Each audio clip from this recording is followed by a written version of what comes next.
Hello, good day, everyone. And today we're going to be talking about Nigerians in Italy.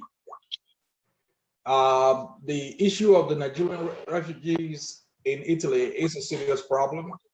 Okay, it is a national harassment, and I think that we should be discussing these issues because up to now the dialogue we have had, Nigerians have had about the issues is mostly a dialogue of, oh, the white people are punishing us, the white people are not nice to us, or the white people are doing this, the white people are doing that, So that is the type of dialogue we're having about the situation. Another type of dialogue is, oh, we're going there to make money. There is not enough opportunity for us in Italy. The Italians are beating us up in the street. They are doing this, they're doing that. We have not been able to have a civilized conversation about what is really going on. So what I want to do is to open a platform that we as human beings can start having civilized conversation about the situation, because the situation that is really going on in Italy is extremely bad. It is something that what has happened is that because our people, our government, our fellow humans are very comfortable living problems without it being solved, then that is the same solution they are applying to the issue of the refugees in Italy. People just don't care. Our people just don't care. Our citizens don't care. Our government don't care. Our traditional leaders don't care. And how do you know people don't care? You know people don't care because they don't do anything to resolve this situation. Number one, they are not involved in even finding out what is wrong. What is wrong? Because if you don't know what is wrong, you can never come up with a solution. The people are guessing what is wrong. But people are not really taking a look at it. If you go, this issue has never been brought up in our National Assembly for discussion. There's never been, the Nigerian government officially have never brought up this issue of Nigerian refugees for debate in the National Assembly. I mean, they brought up the issue in Libya. That's not what I'm talking about. When they brought up the issue in Libya and just make noise over it. But when you have a nation that really have 500,000 of their citizens on the road, fear the sea, trying to get into another country, becoming a nuisance in another country, it is a very, very appalling situation.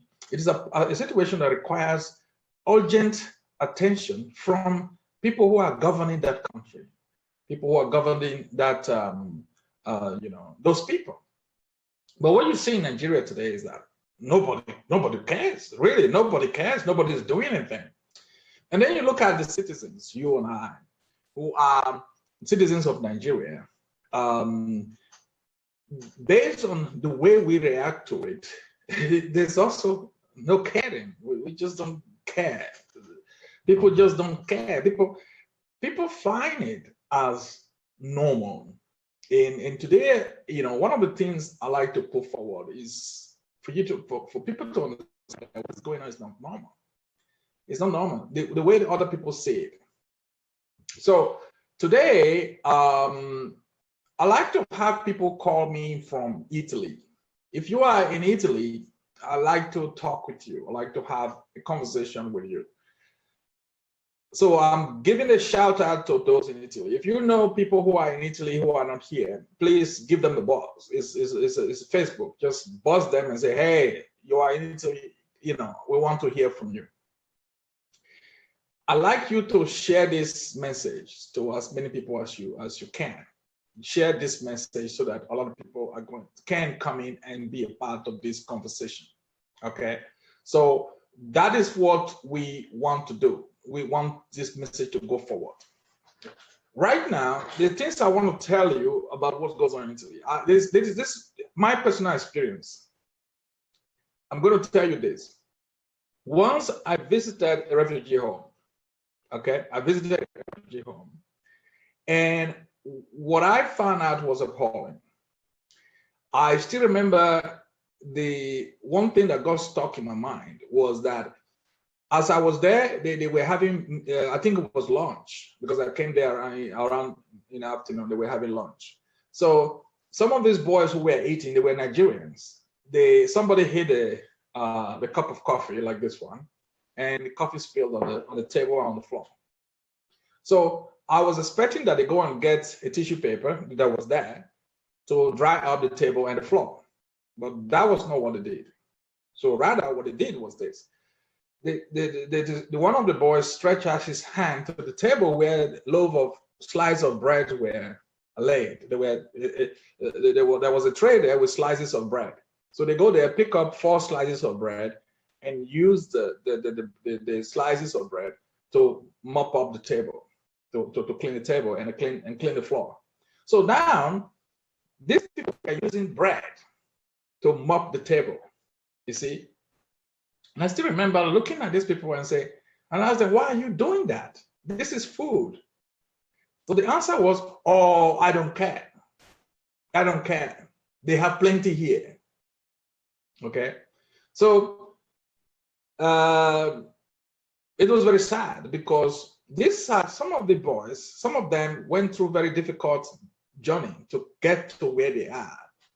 You should think that by now they understand, first of all, the importance of food, because a lot of them didn't have food to eat during the journey. You should think that they understand now that the reason why, that because in the country they came from, people didn't care. That was how the countries became like that. People were not caring. People just don't care. So now they come to a new country where they are given a lot more than they had a right to, and they ever got in their original country.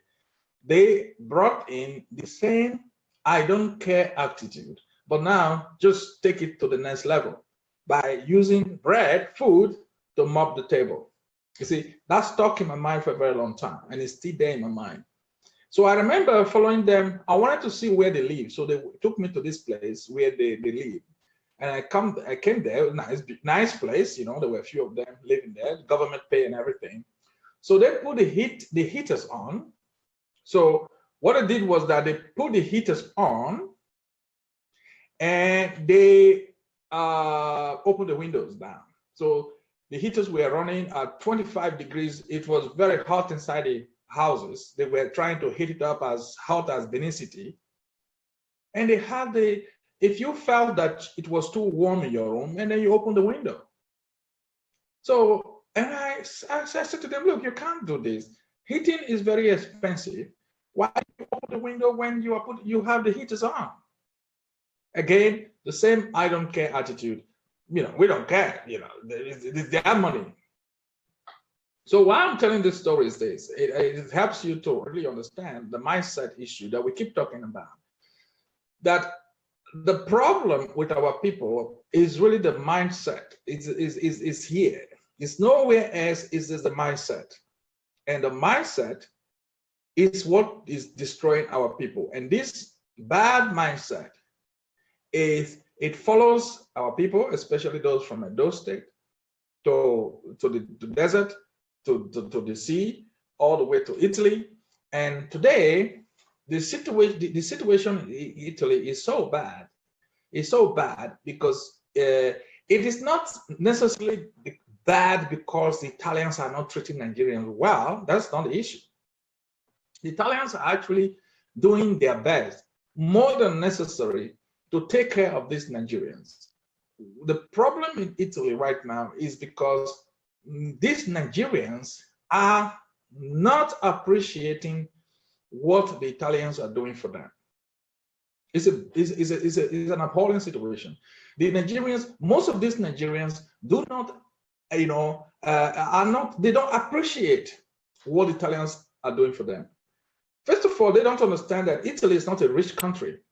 Italy is one of the poorest European countries. Okay, if you know, it's not a rich country at all. So in some cases, the Italian government depends on grants from the EU, from the member states, to be able to pay their bills as well. A few years ago, they had very big financial crisis there in Italy. You know, but even then, all this stream of refugees from Nigeria coming to Italy, they are trying to see how to manage them, do their best. And today, the other member states in the EU state they are not happy also because the Italians are letting these people come into Italy. So therefore, they're not paying Italy any money. They don't give Italy money to help them with these refugee issues. So it is all boils down to how far the Italians can handle these issues themselves. So now you have these people, they allow you into their country. They provide food, free food. They provide free housing. They provide free education. Now, not only that the Nigerians will destroy their food, they will destroy the homes they are put in, and they will also, insult them, sometimes fight them in the street, and also have total disregard for law and order. You see, that's what is going on in Italy right now. A lot of these refugees, because of the mindset, the bad mindset from Benin City, with mostly, they carry on these things. Like I said, if you come to Italy, the first thing the Italian government wants you to do is to study the language. The reason why they want you to study language, because in Italy, they don't speak English. So if you want to be involved in the country, in the activity of the country, you want to live there and survive there, you have to learn the language. It's as simple as that. Without the language, you cannot get a job, you cannot get a good job, you cannot further your education in Italy. But so when refugees come in, the first thing to do is to try to provide, language courses for refugees. And this language course, these refugees, the Nigerian refugees, many of them don't want to go. Most of them don't want to go to the language course because they don't understand that when you come into a country like Italy, you must follow the language. You must go and study the language. That's the first thing you do. And the government provide the means to do that. They provide you food. They provide you these classes. They provide you the books. They provide you the teacher. They provide everything. And yet, these Nigerians refuse to attend these language courses. Because in most cases, the Nigerians say, oh, we didn't come here to learn Italian language. That is not why we came here. Came here to make money. That is why the Nigerian people came there, to make money. And now these Italians are forcing them to go to a language school. How dare they? How dare they feed you and give you money, put you in a house and force you to go and study language? What is wrong with these people? So that is how the Nigerians say it. Now, so, when I'm talking about the mindset, I talk about the brain, the mindset of our people, how it is really messing up the complete generations of Black people, generations of Nigerians, generations of Benin people. Sometimes people write me and insult me and say, I hate Black people. No, I don't hate Black people. I just dislike the behavior of a lot of Black people. It's a complete madness. It's a complete madness. So we must start the conversation. We must start the conversation because Europeans don't want to start this conversation. Europeans don't want to go tell Africans, say, hey, what are you doing? This is not right, because they're very, you say it, they're very careful, They don't want to tell the Black man that he's doing the wrong thing, because otherwise that can create some problems. Black man has become somebody that nobody dares to tell that he's doing something wrong, because if somebody say you're doing something wrong, oh, then there is a big problem.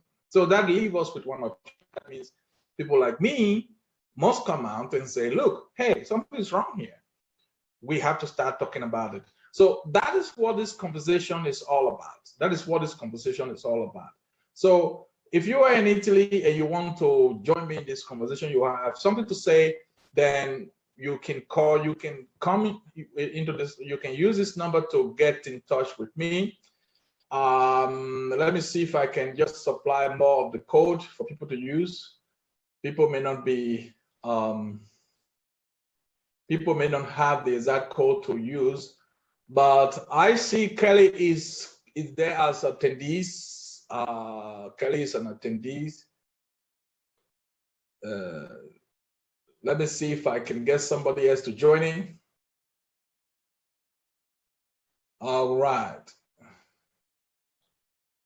Okay, so if I go here and I'm going to put a comment here on this presentation so that people join. So if you are in Italy, I have some one or two guys coming in Italy. They are late, you know. So, but if you are around from Italy and you want to say something, then I want to hear from you. What I'm interested in hearing is your experience with Nigerians in Italy. And that's it. Your experience with Nigerians in Italy. Okay. If you want to talk with me, just raise your hand, and I will put you on. I will put you on live. Okay. So Kelly, I like to talk with you. Allow to talk. Hello, Kelly. Can you hear me?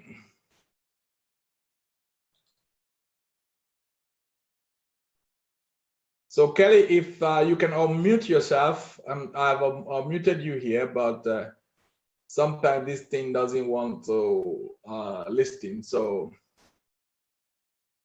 Nosakari, please unmute yourself. Hello, can you hear me now? Yeah, Nosakari, how are you? I'm fine, sir. So, are you on video or just on voice? I think I'm on voice. I'm not seeing my screen. Well, I think I'm on voice only. All right, so let's hear from you. You want to be on video or what? No, I'm okay with the voice. Okay, you're afraid of video, aren't you? Okay, so let's hear you. Let's hear you. Like you were saying, I think what you said is perfectly right. You know, the behaviors of our people when they come here is somehow strange because they lose focus during their journey to Italy. Some of them, you know, based on the fact that the kind of lifestyle they lived in Africa before embarking on such a dangerous journey and the experience they had in the forest or wherever they went through before they come here through the Libya route, you know. So it wasn't an easy journey, and the risk and the fear and the bad experiences. When they come here, you know, it has, they have such kind of problem, you know, some of them, they begin to think somehow differently from the normal average Nigerian.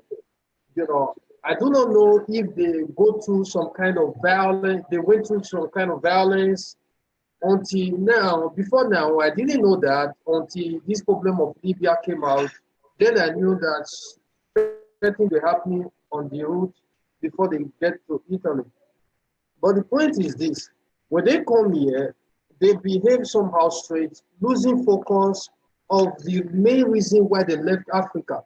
And the main reason they left Africa is to improve their lives, improve the life of their families back home, and by so doing, get some finances to improve the quality of their living. But when they come here, all they do is, most time, one, they don't want to learn the language. And if you don't learn the language, you can't integrate perfectly in a society. The first part of integration is to learn the language. You know, without communication, there is no integration. So it becomes a challenge. In Italy, we're having people living here for over 30 years and can't speak Italian. And now, with these same people, they go and ask for citizenship, you know, because the Italian law does not forbid them from seeking Italian citizenship when they don't learn the language. So they are being given the citizenship. at the end of the day, when they travel out with the, even with the Italian passport, sometimes in the migration, other immigrations, ask we need to speak Italian with them, and they can't even defend that they are Italian citizens. They can't even defend it. It becomes a total catastrophe, you know. And apart from the behaviors and the bad characters, because many of them that come through Libya, they are irrespectful, they are violent, and I don't know, most times I see them like people who are ready to go to war. You know, I get scared of some of them because of the way they speak and the way they act. It's so strange, you know. So, but I began to change my view about many Nigerians because I also met a lot of good ones. For example, a few months ago, I went to the supermarket to buy something. While I was putting what I bought in my car, I saw someone just came with riding a bicycle. He was coming towards me. So he was a black man, young man like me. I think maybe he should be older than me. I don't know. So he came close, and he was coming closer, and he finally stopped at the front of me. And he said hello, and I said hello. I replied him in Italian because I didn't know if he was a Nigerian or where he comes from. So, and when he replied, he told me that he's a Nigerian, and he saw his fellow black people, and he wanted to say hello to them. And I replied him and said, wow, that's great. Where are you from? He said he's from Nigeria. Where in Nigeria? He said he's from Edo State. Wow, I'm from Edo State too. Nice to meet you. What are you doing here? He said he was just roaming around, and he came from Libya a few months ago. He just entered Italy, and he's living in one of the camps close to the supermarket there. You know, there are no camps. There is no camp close to the supermarket there, but Italians don't have anywhere to put them anymore. They are even lodging them in 5-star hotel. So at the end of the day, to cut the story short, while we were there, he just dropped his bicycle and said, I'm even chatting with you. Let me just give you a happy hand. And he started helping me and putting those things that I bought inside my car, inside the boot of my car. And I looked at him. He took the trolleys and took it back to where I have to place them. So I looked at him. I said, my God, I've never seen someone so humble like this out of those people coming from Libya. Most of them, they are violent. You know, they talk anyhow. They insult people. But you are so different. I just opened my wallet, and I didn't have enough money in my wallet that day. I had just 20 euros. I brought it and I gave it to him. He was even surprised and was thanking me. You know, and why am I saying this? I'm saying it because I believe majority of them have bad character, bad manners that they learned during their journey to Italy. You know, but there are still some of them that are still very, very nice. I know that it is true what Mr. Aroms said, that many of them, they protest and they even rape some Italians in Italy. You know, some go into rape, some go into crime, you know, different kinds of things they do to survive. But the point is that our people need to understand that when you enter any country in the world, you need to respect the culture and the people of that land. If you want to make it in life in any country, you must respect the people you met there, because they own the land. The land belongs to them. If anyone is going to open the door for you, anyone is going to help you in that country, it's their own country. They are in the best position to do so, to render such help. But when you do not integrate, you don't learn the language. When they tell you to pick up a hammer, you are picking up a broom. When they say pick up a cup, you are going the other way. It becomes a big problem. So our people should start learning the language and be better integrated into the society. Yes. Even if Yes, you mentioned something. You mentioned something that said, look, our people are, you know, you said that they have to do anything to survive, and then you say that some of them are into raping women in Italy. So how does that help them to survive? No, that's not what I mean. I didn't mean that's what helps them to survive. What I mean is that Some of them are into crime, you know, and it's bad. It's a pity that someone who left Africa to survive and provide for his family back home and improve his quality of living, now come here, start raping women or killing someone just because of 500 euros. We've had cases like that on TV. You know, it's a pity seeing Nigerians going into such bad crimes just because they need little money. Why are they doing it? Because the little girl that they are raping or they are stealing from, maybe they are able to find 500 euros or 100 euros from the girl's wallet. Nothing more. This is the issue. So in all these things, many people do crime to survive, but it's bad. That's not the way to survive. Because I believe there are lots of Nigerians in Italy who are working. I work, and I use that to take care of my family. I don't believe in crime. I believe in respecting the law of the land, respecting the culture and the people of the land. This is how I live my life. When I came to Italy, I went to the language school. I learned the language.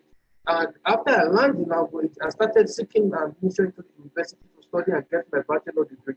So I believe it's the way forward for Nigerians who come here. You know, you don't have to go to the university, but you have to learn the language to be integrated into the society. You know? Yes. So, like, let's just try to move the conversation a bit more faster forward. What are the opportunities that are there for language studies that Nigerians are not making use of right now? There are many opportunities because normally there are private schools where you can learn languages and they are costly.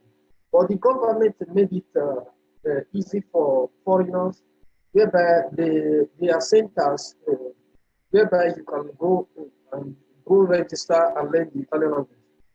They have this 100% free. You don't even have to pay for it.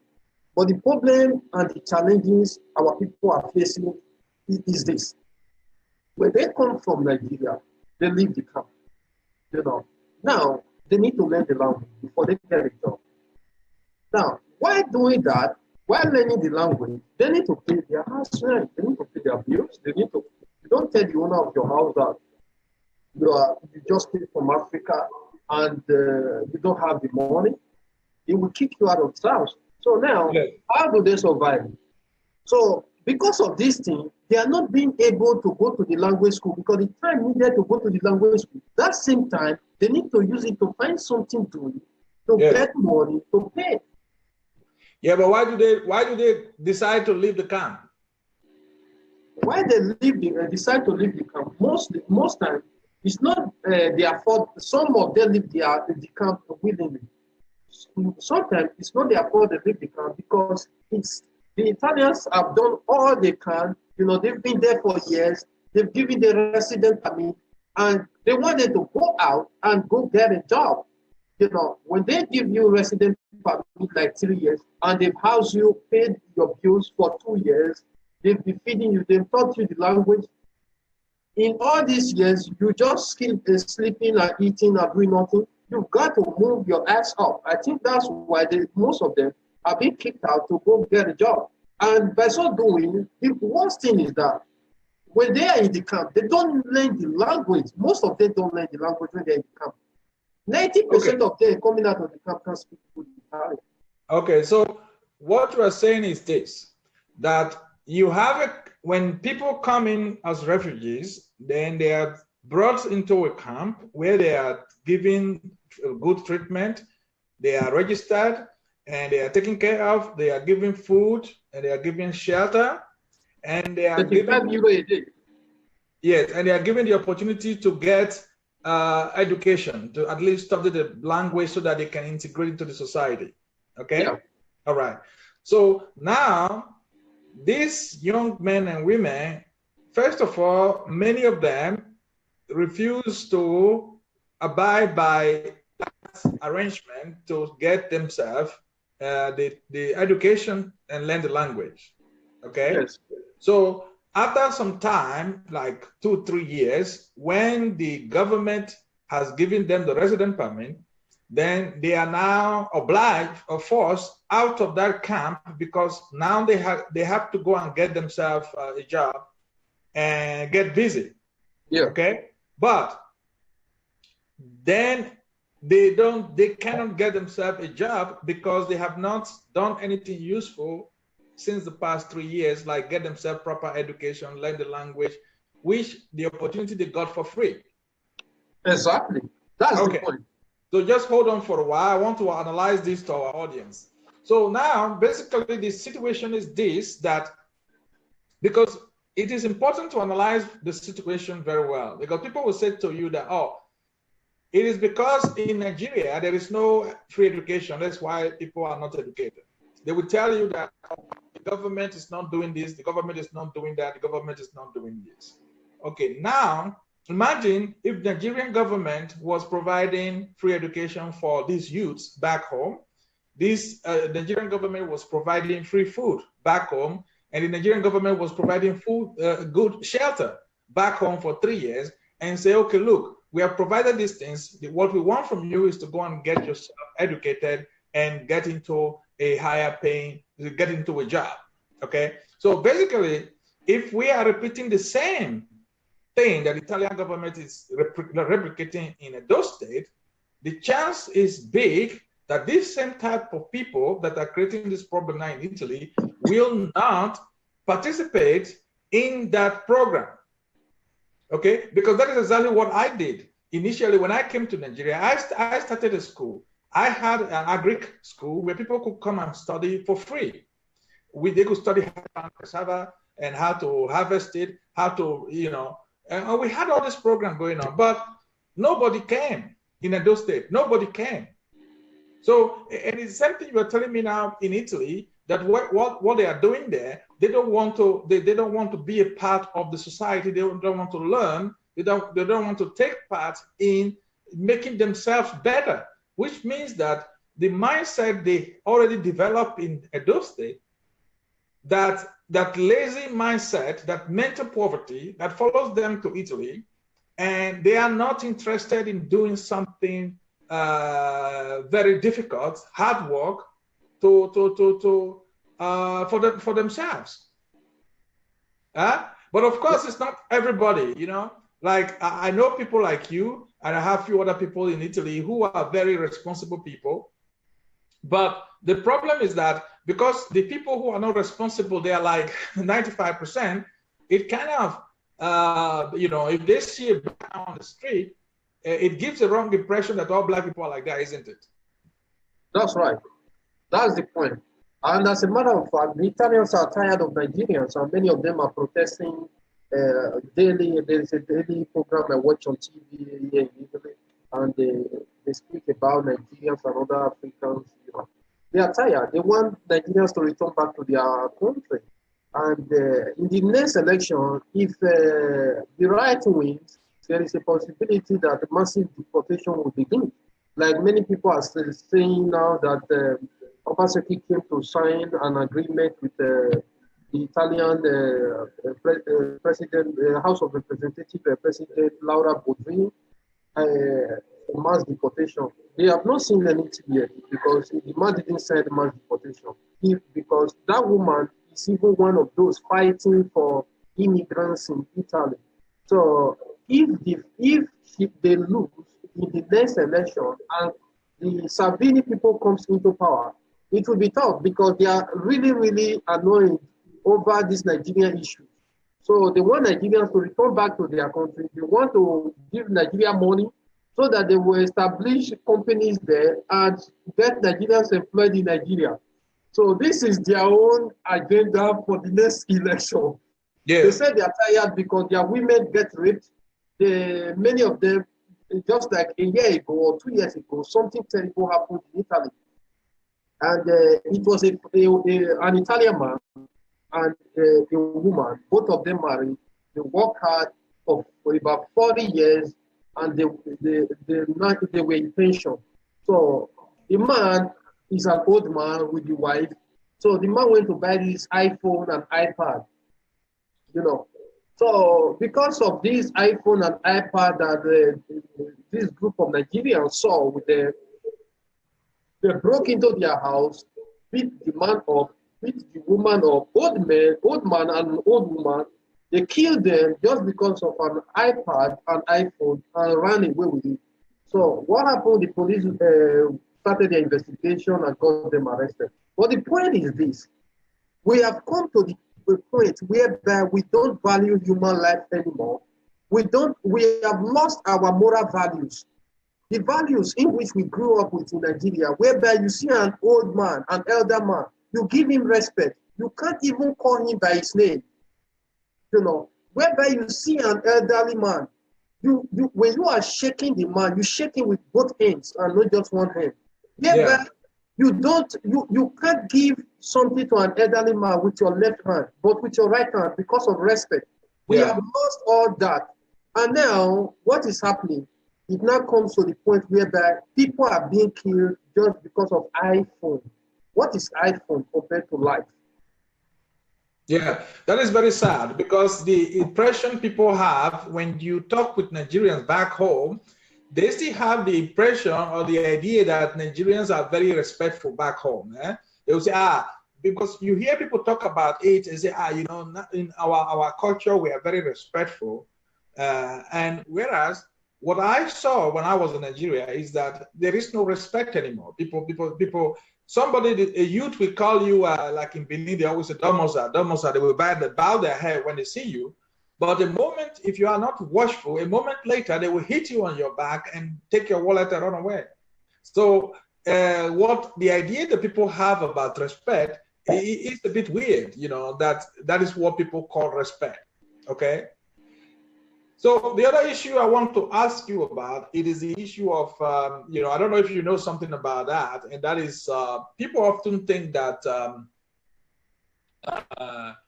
people who are in Italy, all these young men that are in Italy, that they were forced to come there, that they were forced to come there. That's why when they are there, they don't know what to do, because they are under the spell of people who force them to come, like a big boss and a mafia who is behind it. What is your experience about that? That's not true. That's true regarding Romanian people, but it's not true regarding Nigerians. But the point is this: I think that of Nigeria is a bit more weak. It's weaker, So, but the point is this: people. Not the men actually, but the women, the young girls that come from Nigeria. So what they do is that normal stuff, they take them to the native doctors there and do all those their rituals and everything. And the woman or the man brings the girl to Italy, and when she comes, they are under them, so they keep monitoring this little girl. So what does this girl do? Anytime she goes to go into prostitution, whatever she makes in a day, she come back home and give the money to this people that caught her. So, and the cycle just keep repeating itself until the girl is able to pay 40 or 50,000 euros being charged by the madam.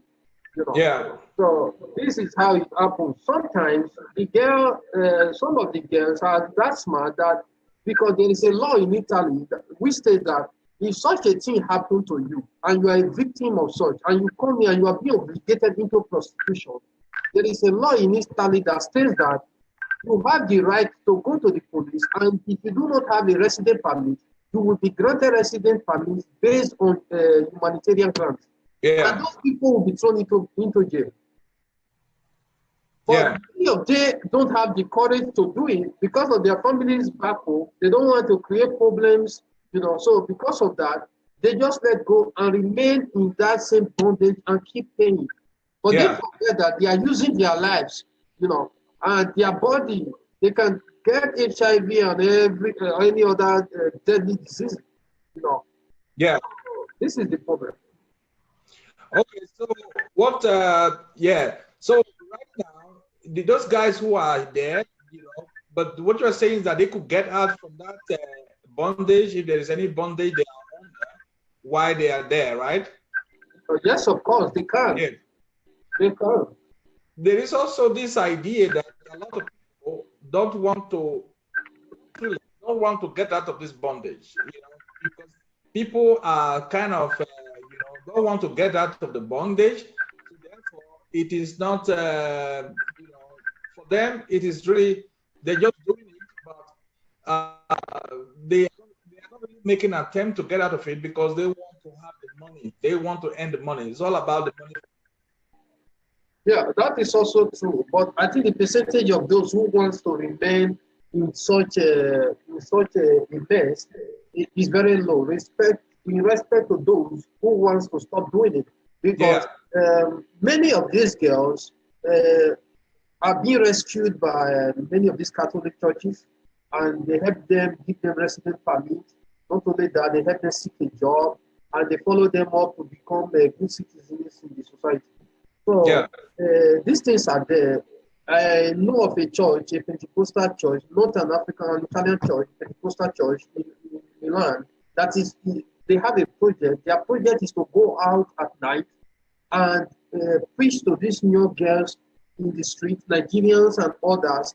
Preach to them, bring them to church, get them to know God, and then begin to help them get the resident permit and also get a job, and eventually they will stop doing such a thing. I believe none of them would want to continue doing that if they had a good authority.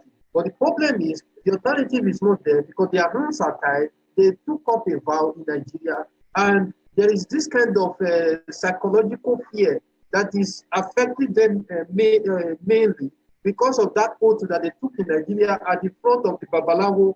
So they are scared that if they make any move, if they try to run away, that juju will kill them.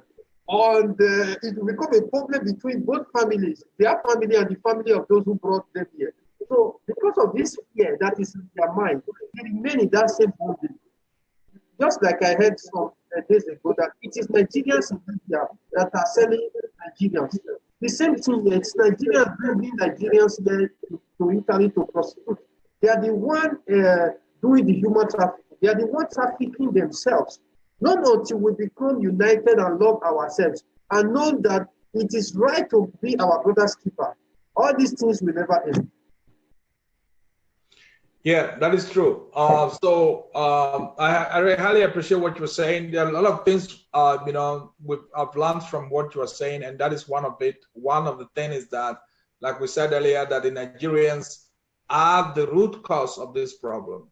This is not the problem that is caused by the Italians. That is not the problem that is caused by the Romanians. That is not the problem that is caused by any other by Ghanaians. This is a problem caused by Nigerians. Nigerians are the root cause of this problem. And Nigerians are not doing much to solve this problem, even when they have the opportunity to stay in Italy. They are in Italy, but they are not contributing anything to the society there, but they are also not contributing to themselves. Because what I heard is that a lot of Nigerians are there, they don't want to participate in the system because they want to, they don't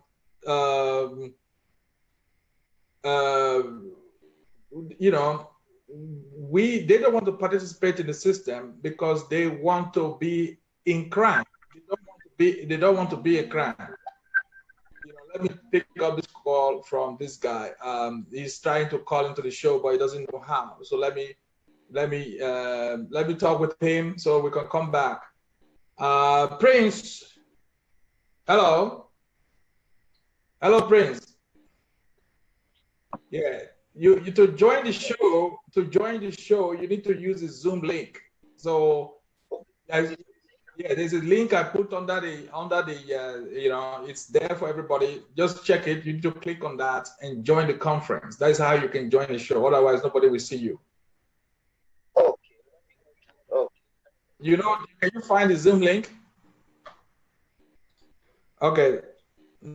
This is trying to join the show. He's going to be giving us an enlightenment about the situation in Italy. So we really want to hear from him. So that's what we're going to be doing. So therefore, what Nosa have said is a small picture of what is going on in Italy. We also, what happened is that there are few good people that come in there, and then you have a big set of complete hooligans and nuisance to the community. They all come in. Then we have a lot of fake pastors who comes in. We have a lot of dangerous conmen that comes in with them. So what we are having is that we have a very bad society of community of people who are now coming into Italy, you know, from Nigeria, from Edo State, and it is a scary situation. It's a scary situation because the one thing that people see is that the witchcraft, the witchcraft from Edo State that they bring into Italy, and that is creating a lot of problems. Because of that, those girls who are prostituting in Italy, they have to swear an oath with babalawo and this and that, and they carry this oath along with them. There's somebody carrying all this juju along with them into Italy. So there's a lot of atrocity going on because of that. It's a nuisance. It's a nuisance. So we have to find out a way to start talking about this. We have to find a way to start talking about it and start doing something about this. So Kelly, I'm passionate about helping Africans, and I'm passionate about doing something about this situation. What do you think that we can do? What do you think we can do to make a change? You mean, can you be more specific? You mean what we can do to make a change in the life of Nigerians right here in Italy? Yes, because right now you see that apparently the Italian government are not succeeding. Because I know how the Europeans work. The Europeans, they treat us like they treat their people. So they will give us food, we will give shelter, we give education, we give psychological help, we give that. But that doesn't seem to work with Nigerians, is it? It doesn't work with Nigerians. Nigerians, they are terrible people from a strange planet. Yeah. So I think the best thing to do is to keep educating our people, because I think education is power. You know, it will not do any harm, but rather it will help the people. You know, we need to create awareness and let the people know that it's important they learn the language when they come here. It's the first thing to do. Because you want to be anything, you want to do anything in Italy, you want to buy a house, you want to walk, you want to do anything, you need the language. Because without the language, you have to be looking for someone who speaks the language. Sometimes, when you even need help, the Italians are so nice that in Italy, when you are hungry and you meet out of 10 Italians and you are hungry, and you tell 10 Italians that you are hungry, 8 of them will buy you food free. Without you paying for it, they will gladly buy you food free, and even add money on top and give it to you to go and do shopping. You know, so now, but it becomes a problem when you don't know how to speak the language, when you don't understand the language, because it's not. I think apart from going to the university to study, there are lots of courses that can be done. One can like auto mechanics. Some of these people coming from Nigeria, some of them are already auto mechanics. Now, when they come here, they can't perform well because their education, the way they are in Nigeria, is outdated. So they need to update. But the system, they don't speak the language, so it becomes a barrier for them to cross that barrier.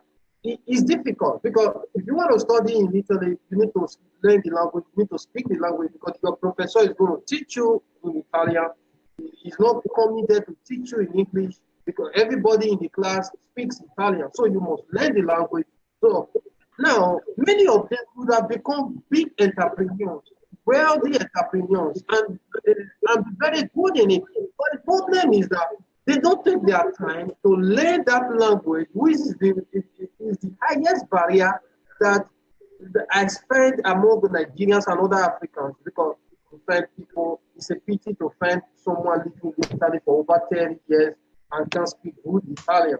You know, can't make a good sentence of where I am going, where I'm coming from, or what's my name. It's terrible. So, yeah. I think education is the key. Yes, education is the key because education is key. But education. When we talk about education, we talk about because the Italians are trying to give them education, but they don't want to.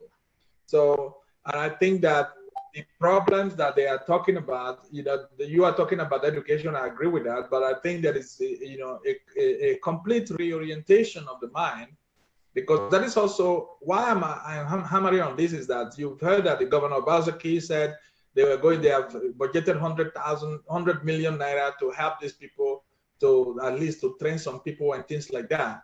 And I believe that that is not going to work, that is not going to do anything, because even when Italian government bring millions, and at last they finally got to where they want to go, and the government provide millions and could provide all the opportunities for them to get themselves educated, they still refuse to do that.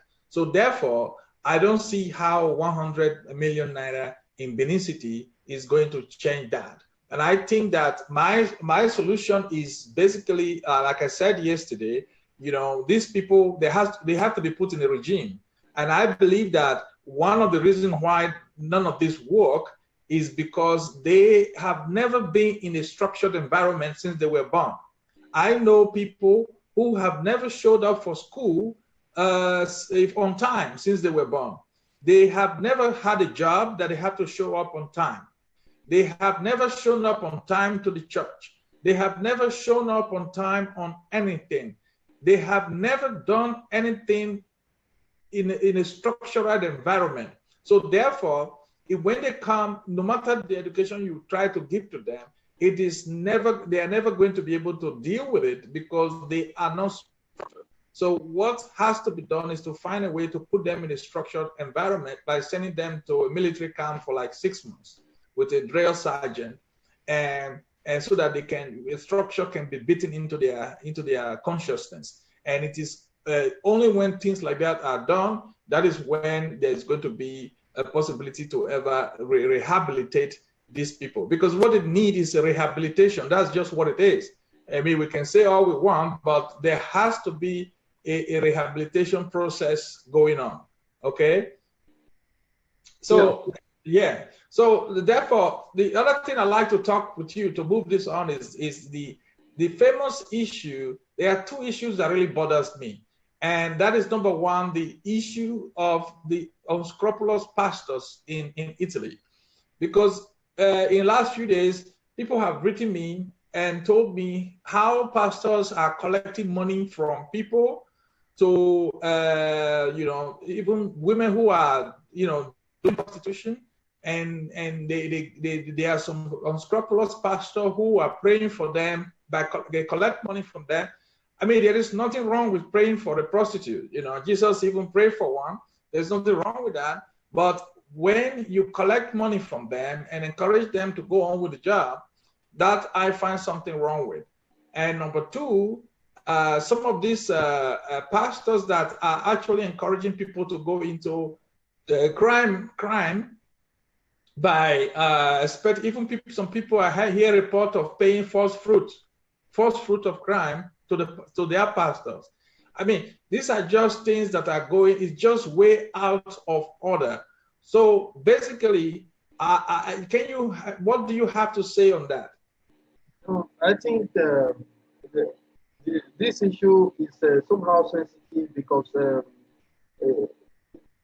complete picture is this.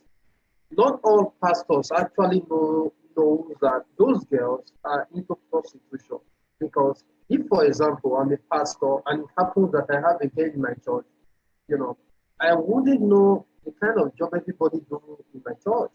I may know the kind of job some of those members who are close to me do, but it's almost impossible to know where each and every one in the church works. So now, it now comes to the point that how will the pastor know if the girl is a prostitute or not? No, but it is true that some definitely know that such a girl is a prostitute and they're still accepting the tithe. But it's also true that some of them do not know that the girl is into prostitution or the boy is into drugs. So this is the complete picture. You know. Yeah, I understand with that. I understand that what is bothering me is not that people are paying tithes from their prostitution. You know, quite frankly, I don't care about that. And but what bothers me is that a case where some of these people are being encouraged to go on doing what they are doing, and even when and getting blessings and so-called blessings. I know of a case where somebody is a confirmed 419 scam artist who gave his money to his pastor, his first fruit money from 419 scam to his pastor, and the pastor himself knew that this man got his money from 419, and those are the issues. So for me, if it is, I don't think it is the responsibility of a pastor to start asking his member, what do you do, where do you get your money from? But it is a case where, when I know I'm a pastor, that somebody is a crook, and and I demand that person has to bring his first fruit from his crook money. Yeah, then that is, I think that is where even God draw the line there. Yeah, you're right. I think that act is actually wrong, and somebody cannot. A pastor shouldn't. I believe it's not right for a pastor to ask first fruit or tithe or whatever from someone who's prostituting. So prostitution is not a job, even though it's a job in Germany, and some other parts of Europe. But I don't see it as a job. For me personally, prostitution is not a job.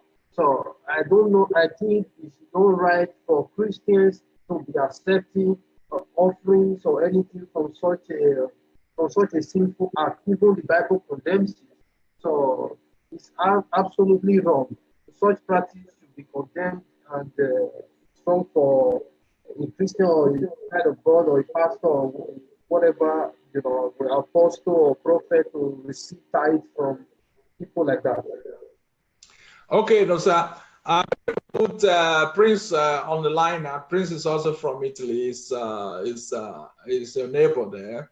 So I'm going to put him on the line so we can hear from him on the situation there. So just hang on in case we need to ask you questions. Both of you will be on the line. Okay. So Prince, I'm going to mute you so we can have a conversation with you.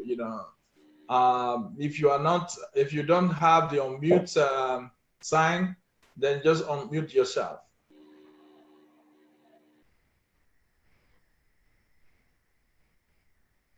Prince,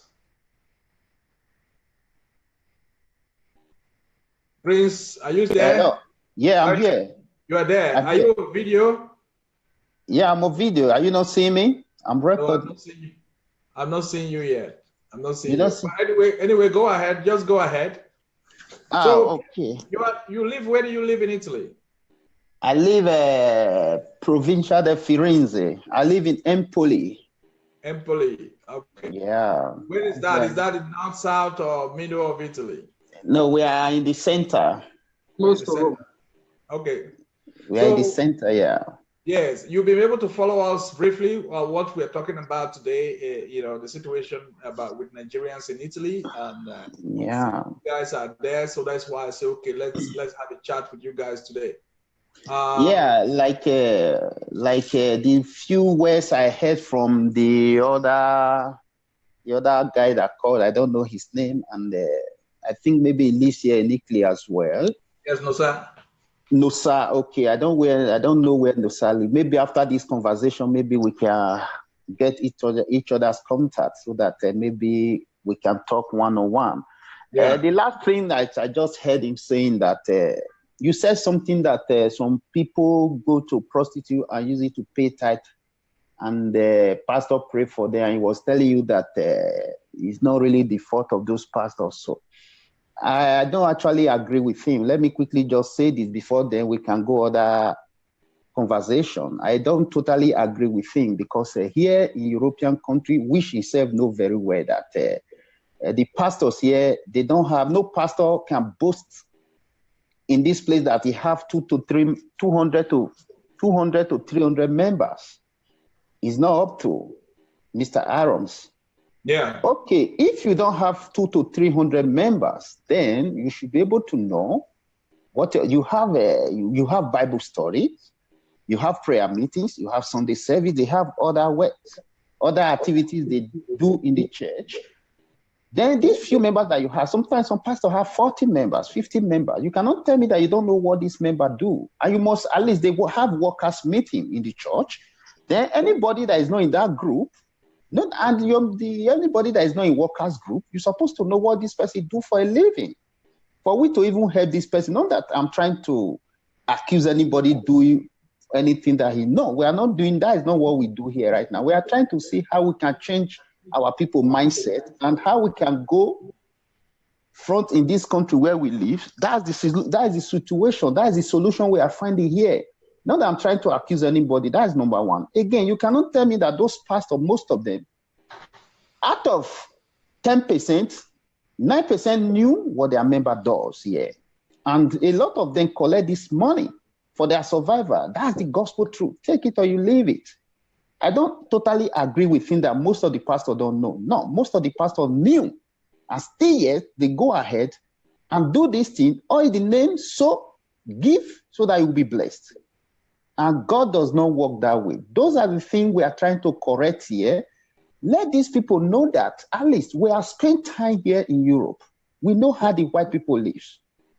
Then we should be the one right now telling those people that are just coming yesterday, this is how it works here. Even in Africa, this is the mentality that is still happening in Africa till tomorrow. So give so that you'll be blessed.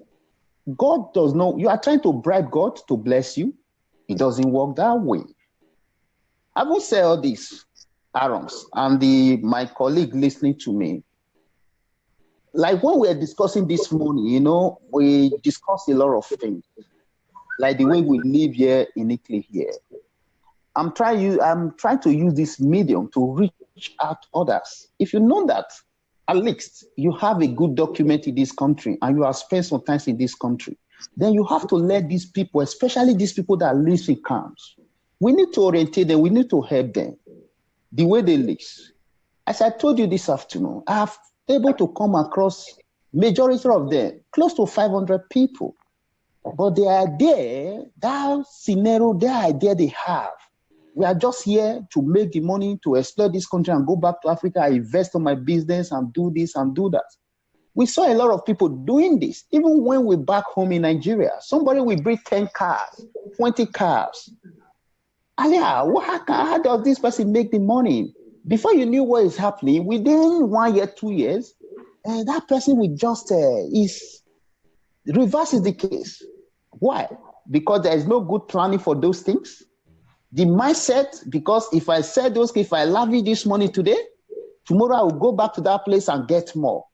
But today, things does not work like that in Europe. Gone are the days, 15 years back, 20 years back, when you get those things cheap. But today now, we don't get them easy here. For the 30 years I have spent in this country, I know how I started, I know where I am today. Let me quickly share my story here. When I came to this country, Mr. Aroms, 2005, yeah. When I came in, when I saw Europe, first of all, I regret why I spent the kind of money to come to this place. Then I said, okay, no problem. Let's see. I asked myself one question, which a lot of people, I don't think they have asked themselves that question. Why we Africa is going back, why the Europeans still progressing today? One thing I asked myself, I saw the road. There is no pothole, they have good road. The buildings, there is no problem about them. Electricity, there is no problem about them. Just everything, the hospital, everything. I sat myself there and said, what is the problem of these people? Now, why do they still do politics here? Why do they still vote for people? Because these things, this is the reason why we need government in our country to fix lights, to do roads, to build hospital, houses, everything. And these people have it. After I say, something wrong to my mind, I say, economy. These people need to stabilize the economy so that if any time that make this economy fall, then this country will go into problem. If European government is fighting for them to stabilize the economy, still yet they are not getting it 100% right.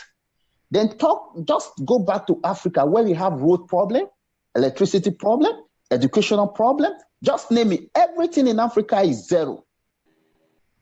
Where do we start? When I ask myself this question, I look around. We are 8 in the family. I'm second to the last born. But I never have encouraged any of my family members to come to Europe. Everybody is entitled to his own opinion. Everybody have his own reason for whatever you do. Why do I do this? I have everything that it takes for me to bring my younger brother, but I ask myself a question. I say, when? I regretted coming to Europe. Why should I bring my brother? What is he coming here to do in the first case? That is my enlightenment, that is my education. Because I see the light. I told my very good friends who are graduates, everything, I told them that, no, you are a graduate. Stay back in that country. Try to help yourself. I told people there is mechanic here in Europe, there is farmer, there is trader, there is teacher. Everybody wake up in the morning who want to go to boutique. He take his son to school before we go. Who want to go to mechanic shop? We go to take his son before he go to mechanic. Who want to go and teach? We drop his son before he go to teaching. Then this kind of work, that is the work we have in Africa. Then why are we leaving that place to come to this place? That is number one, because I was thinking that those mansions you see in Europe, it was not human being that beat those things. But when I come to you, that was when I knew that you have to work here before you get those things right. And these are the things we have. People who have boutique in Nigeria. We have people who are teachers, who are doctors. Still yet, this is the thing that work. Is there any magic that work in Europe? No. We have mechanic. Yes, you're right. So for me to let me just come in there. I have this opinion that we Africans, we are good at putting obstacles in each other's way. That is what we do. So exactly. Like the European government working every day to make sure that things are working, things are working. But in Africa, like this morning, my wife was telling me in the Netherlands, where the village that she comes from, the road there. The road is not that bad, but every few years they'll go and put a new town. A new town. A new town, but then the federal government came to check it, and they said that the constitution of the new town was not good enough. So therefore, the road was the contractor have to remove the whole town and do it again. The road is blocked now. It's not a major road, but it's a village road. It is blocked. It's a village road. Yeah, it's blocked. It's completed. So then I was telling to her in Nigeria, that would somebody would just bribe somebody and they will leave it like that. Eh? So people put obstacles on each other's way in Nigeria. That we know that's why it doesn't work. But our people who come to Europe, they start to learn from the fact that this is how it should be done back home. Because my experience is that most of our people, when they go back home, they do the same thing. Exactly. I know people, once they are in Benin City, they drink a bottle of water, they throw the plastic on the street. For 30 years. They've been in Europe for 20 years. So what is wrong with our people? That is what we want to know. In Italy, you are there. All these boys who come there, do they also throw things and create a mess on the street? Do they throw things around like they do in Nigeria? Okay, let me do that. Let me come here now. Like what I told you, I have come, even where I work is affiliated to this taking care of immigrants as well. Especially, I'm sorry to use this language because we are trying to get this right here. And how can we orientate our people? Aroms, the worst people that I've ever come across since this why is Nigerians. They don't want to learn. Told you, these people that is taking care of these people, they give them free house. These people don't pay for everything. They don't pay for water bill, gas bill, house rent, everything. And I always tell them, if you want to succeed in this ground, you have to learn the language because here is not an English-speaking country. But my brother, most Nigerians refuse to go to school. Even inside their house, they will bring the teacher. Not that you have to step out of your house now. A lot of people is listening to us now, this conversation. A lot of people are writing comments. For now, I'm not seeing the comments. Inside their house where they live, inside the duplex or a hotel room they give to them, where about 10 people, 8 people, 15 people stays, they will bring a teacher, an Italian person, to come and start teaching them in Italian. People will be sleeping. You will wake them up, go to class to go and they will refuse. Then this is the thing we have to try to do to change these people's mentality. Dropping things on the street, they might be doing it hardly, but openly they don't do that. Yeah. They might be doing it, but when you get to their where they stay sometimes, some of them don't even have time to even drive their bed.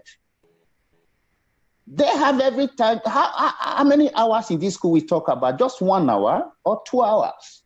Then the rest time, you have it to yourself. But a lot of Nigeria refuse this. Only what they will tell you, just as you Nigeria thing now, but not be language me calling for this place, man. Then if you don't know the language, what do you want to do? I've asked so many people, if they give you document today, for example, you went for your commission is right, they give you 2 years or 5 years document. What will you do? I say, now, what will you do? You are telling, maybe when your phone rings now, you want to do anything on your phone, you give me the phone to help you out. Fine, yeah. Good. Because I'm here right now, I'm not with you. Or you get 5 years document, 2 years. First of all, when somebody call you to come and pick up a job, what will you do if I'm not there? If I'm not there to interpret for you, what will you do? They'll be looking at me like, they'll just be looking at me. I said, this is the thing I tell you people.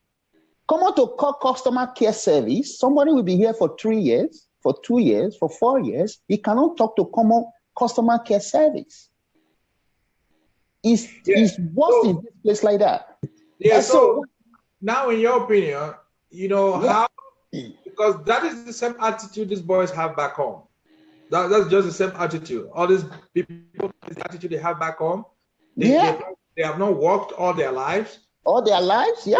They come to Europe, and they also don't want to work. They don't want to go to class. They don't want to do everything. So, which sometimes the conversation is a little bit, how do you say it?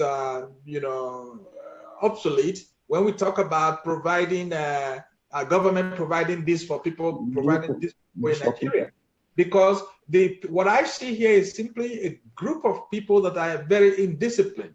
Discipline. No discipline in them at all in any aspect of life. So, therefore, the more I talk with you guys, the more my idea is more, how do you say it? Have a solidified ideas. Yeah, we have to. It is not the money. It is not. You can throw all the money you want on these people. It is not going to change. You have to come up with an idea, bring them together, set up an orientation program. Maybe put them in a military camp or something like that. Drill them for 3-4 months or 6 months, and a good structure into their head. Because otherwise, can I come here, Mr. Aroms? Can I come in here? Yeah, can I come in?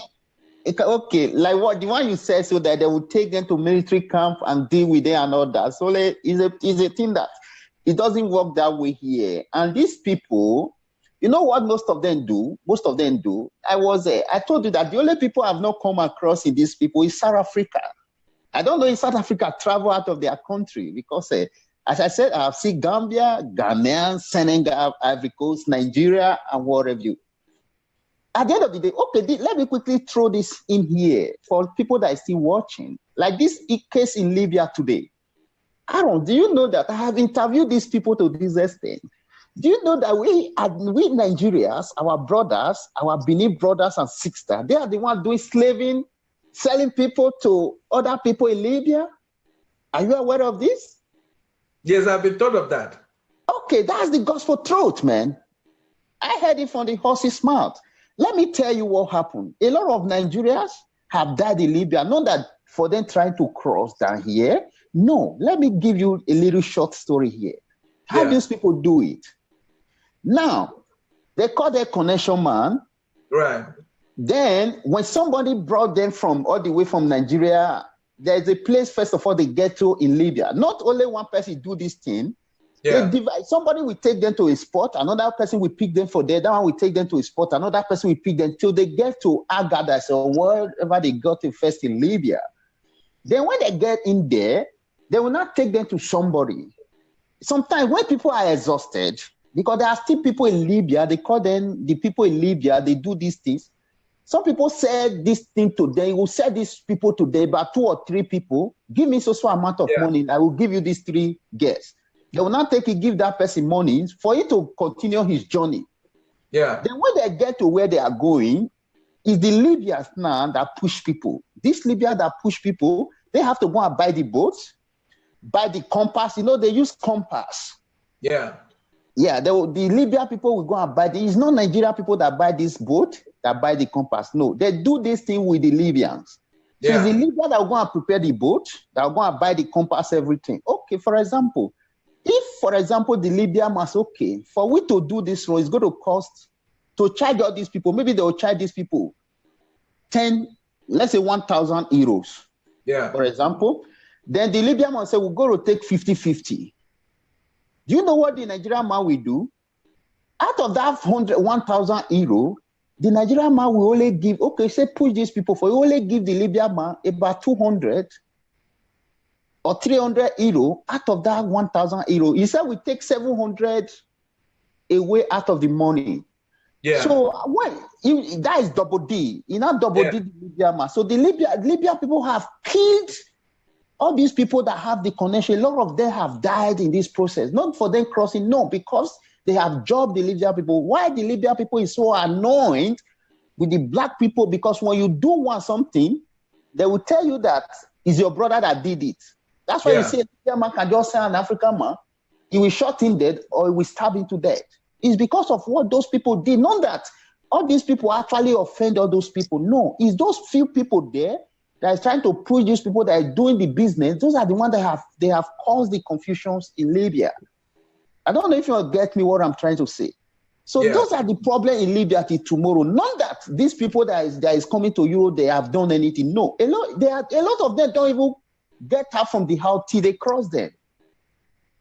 Because Libya, a lot of, like Ghanaians, I saw a Ghanaian who testified to this, who told me this. He said, my Ghanaian people, they do big clear in Libya. They are the ones that do the big clear. Maybe somebody will still tell you this. What happened now? When they go into the person's house, they'll start making love to those people's wives. And they don't hide anything there. Ask anybody. They don't hide anything. Then when that woman husband will come, he'll say, that black man make me well. He satisfied me. Then that Libyan man will start, that Arabu man will go and start chasing the blacks he saw on the street because of few people. Yeah. People have done this kind of thing, then to use it to rob other people's at the end of the day. Innocent people will use their head to take the cause. The people that does not even know anything about it. So this is the problem that we have. That's why you see today, the war that is going on in Libya today, that you see a Libyan man is killing a fellow African brother, is what few people have caused to those people. We are the ones selling our people to our people. Then those ones will not sell. The Libya don't even buy. It's not the Libyans that buy. It's because the pains we are inflicting to those people, that's why they now decide to start killing, jailing, do African whatever they like at the end of the day. It's serious as this. Yeah. So it reminds me a lot of what happened in the first major transatlantic slave trade. Yeah. Because it was then as well, it was the black people who were selling their own brothers to the Europeans. And then later, when it got out of hand, that was when people started crying, because then after the Europeans have bought a lot of black people, then they started buying also those who were once selling their own brothers. Because there were not many black people anymore left to be sold. And that was when it started becoming a problem for the allies as well. And that is what led to the destruction of the Benin Kingdom then, and of many kingdoms in the south of Africa, Nigeria and West Africa. So, and I kind of see the same similarity of what is going on today, that our people, a lot of our people don't have passion. They are not passionate about their own people. They don't have love. They don't have kindness. They don't have a sense of justice. And in fact, and that is also one of the reasons I think that the business doesn't stop, because as you are talking and I'm talking and two people are talking to stop, educate people that taking that trip from Libya is not the right way to go. It's not the right way to come to Europe. Yeah. There are a lot of Nigerians who are encouraging them to do it. I asked a lot of them questions. Let me say this again. I asked a lot of them questions. I told them that before you come to Europe or before you travel to Libya, where did you visit in Nigeria? They will say, why do I ask this question? I say, no. Have you seen a sea before? Have you seen a river, an ocean? Some of them will say yes. Some of them will say no. I say, okay, fine. I told them that the reason why I come to, they will tell me, say, bros, you don't understand, because say you don't use water corner, air you take corner, you don't know. I said, okay, let me tell you something. I have a reason why I didn't use water to come to Europe. I said that if there is only way I will come to Europe, then I will not come. That was a place I went to Warri. I went to go and see my brother in Warri. Then I love seeing good things. I went to Warri Seaport. When I get to Warri Seaport, I was looking at this water. I didn't see the beginning. I only saw where I was standing. I looked my left-hand side. It was just water. At the point, it get blue. Left-hand side, the same thing. When I look at my front, the same thing. I said, God, is this what people cross to Europe? I said, okay, no problem. When I get to Lagos, I was going to Island, from Ikeja to Victoria Island. When I passed through 3rd Mainland Bridge, when I was going, my right-hand side, when I stretched my neck, I was just seeing water going without no end. When I was coming back from Island, my left-hand side, I was seeing the same thing.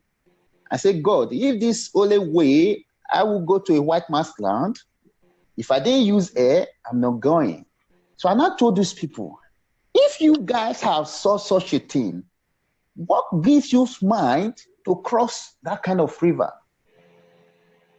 That is one thing. And again, you succeeded passing that Red Sea at the end of the day. After spending 3 days or 2 days on top of a water, God, so kind, brought you out of that sin. Then instead of you to come here and integrate yourself, or somebody you met here is trying to advise you of 1 or 2 things, where to go, you not tell that person that you don't understand, you don't know anything. No. Yeah. At the end of the day, our people used to say that, now you senior me, neither they see, but now you get sense pass, they know they see. It's a parable. I can tell you that. You can tell me now that, oh, Prince, I senior you. But you cannot tell that your sense is more than mine. No. I always tell them like this, experience is the best teacher. You just came here new. Somebody, even when your mother or your brother that brought you here is talking to you, tell your brother that, no, you don't know anything. That's why you have not been able to buy a land in Nigeria. That's why, okay. A lot of people said they insulted their elder ones that brought them to this place. Why back home, when they were at home? Brother, you know, they try. You don't spend 5 years, don't spend, you never feel buy land, this, that. Until when they come here, they not see the situation. When you now ask them, no, I didn't know now. I don't know. I don't know, say now so a bit. So at the end of the day, when you try to advise these people, they will show that they know more than you. Yeah. A lot of them don't care to listen. There's only few. This thing that we're saying is only few that listen, that pick something out of it. Go and work on it. Yes, in your opinion, what do you think is the future of those people there in Italy? All these young men, because some of them are really 17 to 15 years old that are coming in now. So what do you think their future is there when they are not prepared to learn and absorb? Doctor, he work like this. Like these people that I always said, let them know. I have tried my own personal way to make these people understand what is happening here and everything.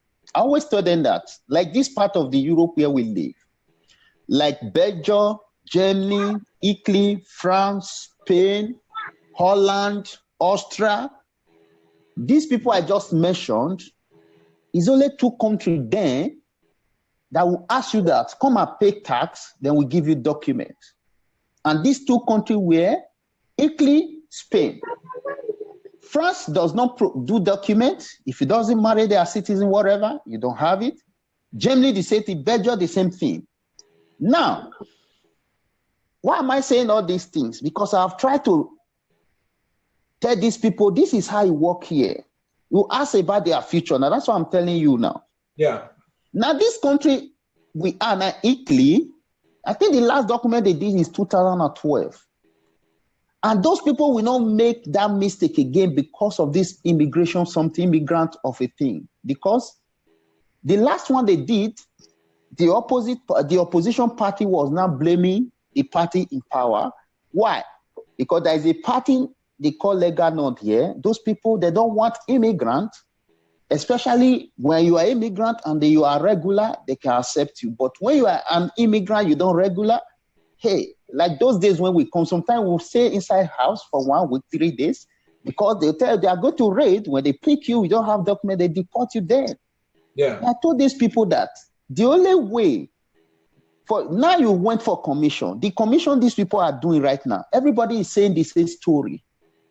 And the future here is very difficult, but take it or you leave. A lot of people who don't understand this. For these people now, because this commission they are going, my father died, my mother died. That is what they used to go to go and seek their political asylum. Yeah. At the end of the day, a lot of them are getting negative. Even when you go for your second confirmation, they still give you negative. It's only a few of them that have positive. They now give them 2 years. Or some of them will be very lucky, they give them 5 years. So the future for them here is very critical because you don't have a permit of stay. What is the next thing that you're going to do? Yeah. So now I heard that somebody telling me that a lot of Nigerians are now in prisons in Italy because they try to play the fast one on the Italian government, and then they get arrested and they are thrown in jail. So how is that going there? At the end of the day, when you don't commit crime, nobody will arrest you. Yeah. When you commit a crime, then you will be arrested. You cannot be just walking on the street. Somebody will just stop you and pick you and throw you into jail if you don't have document. No. They might only control you. They will call the office or they take you. If you are never thumbprinted, they will only take you to their station. They will thumbprint you, then they will leave you. Yeah. But when you commit an offense, then you go to jail for it. Yeah. Can I say something? Yes, Kelly, you can say something. Yeah, I've been listening to my brother Prince speak. I wanted to add something that's important because I think lots of people are watching right now and others will be watching later. So there is a law in Italy that states that when somebody is underage and comes to Italy, the government of Italy is obligated to cater for such a person and they will give the person resident permit. So if anyone is watching that is underage, not up to 18 years, even if mama died, papa died, or whatever, the law states that they should be protected and not be deported. So they have a right to live in Italy. So that is what I wanted to say. Concerning the question you asked Mr. Aroms about their future here, I think they have a future if they are ready to do the work. The work begins by learning the language, getting used to the systems, if you want to do a course, deciding what you want to do with your life. If you want to go to university, you want to learn a trade, you want to learn a handwork, but there are lots of schools here. You can learn handwork, craft, anything you want. But at the end of the day, you get a job with it. The problem is that our people are not trained. When you are not trained in a society like Europe, what will you do? You end up sweeping the floor. Everybody knows how to sweep the floor. After all, we all have a home. So when you are in your home, you cleaning yourself. So that's not the point. But when you do not have anything that you can do, you don't know how to do welding. You are not an auto mechanic. You are not an industrial mechanic.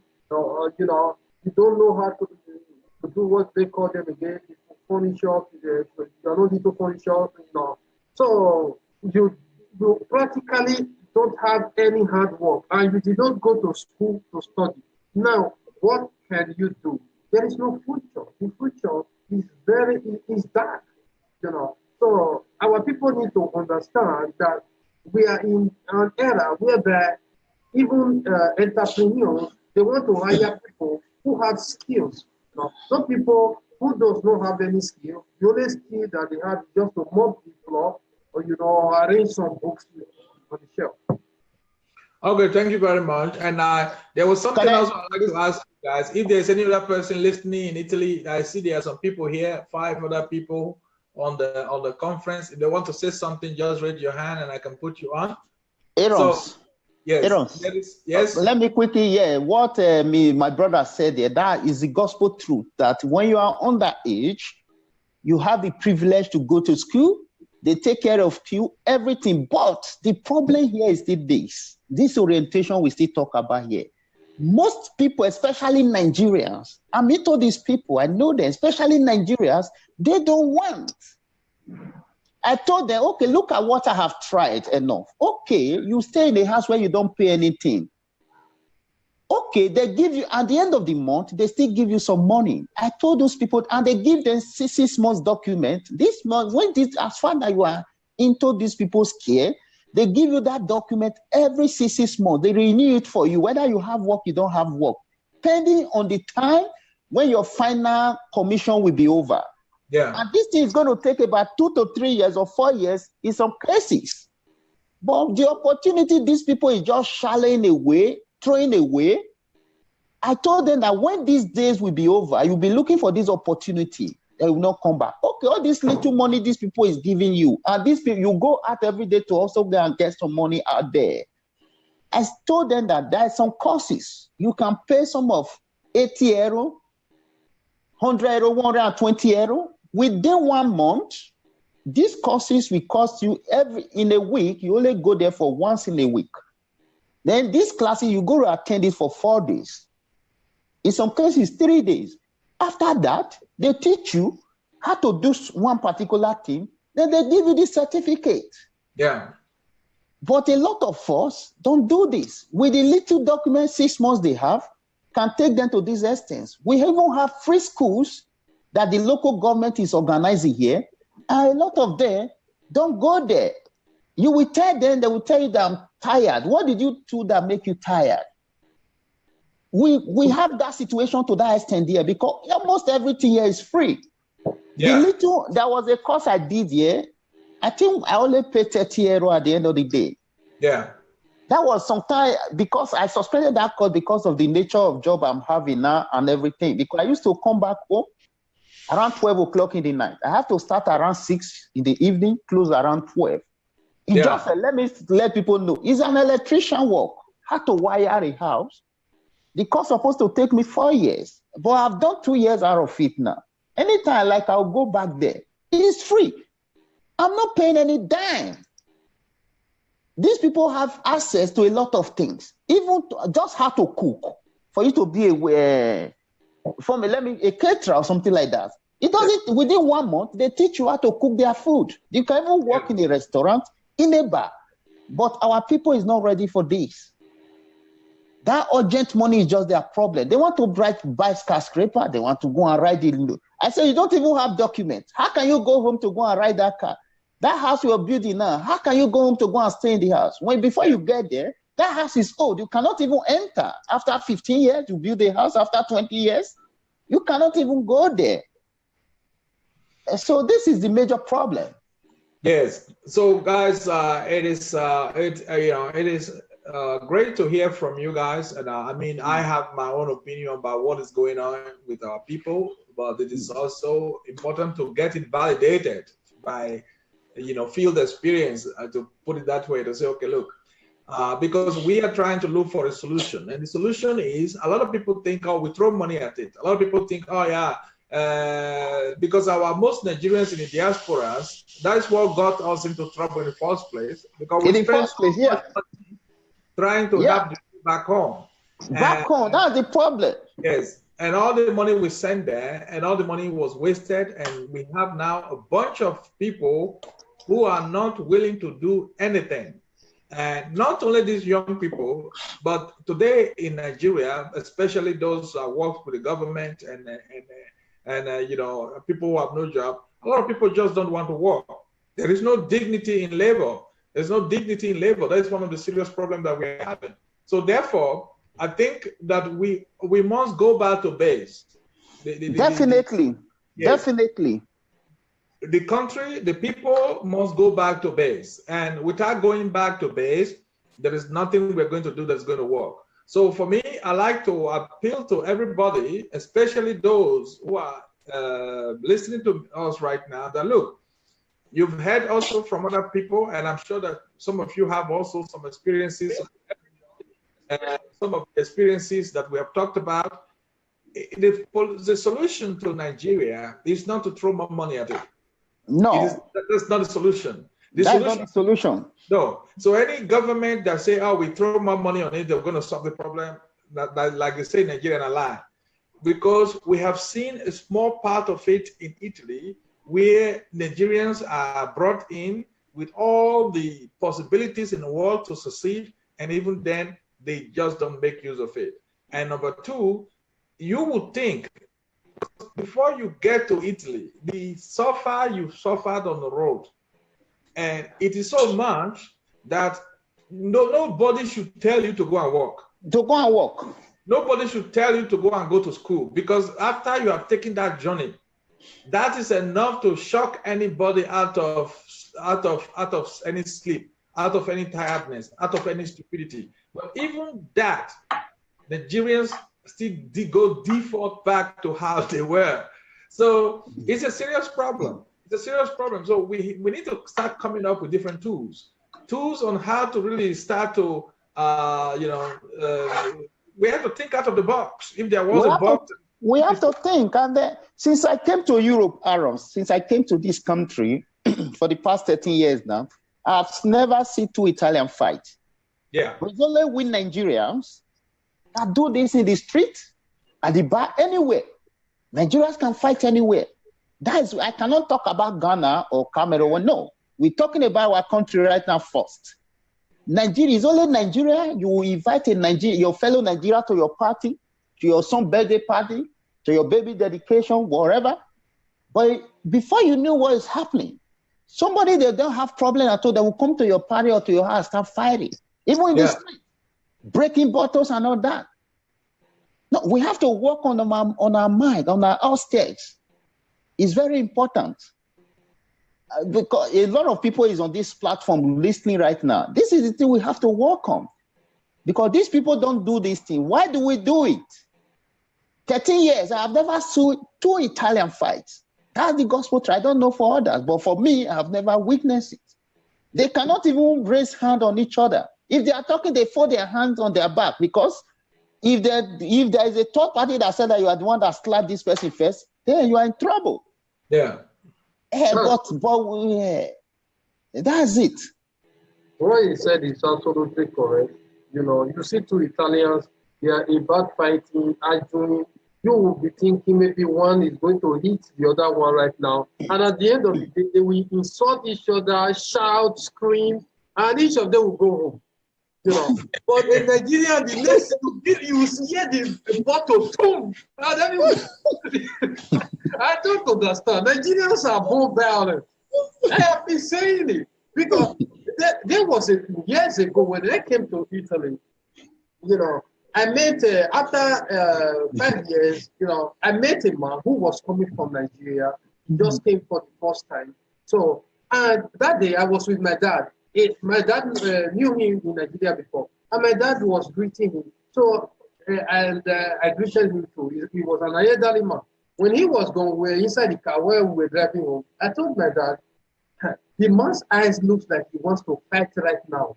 He looked very aggressive. And my dad replied me, do you know that your eyes were like that when you came to Italy?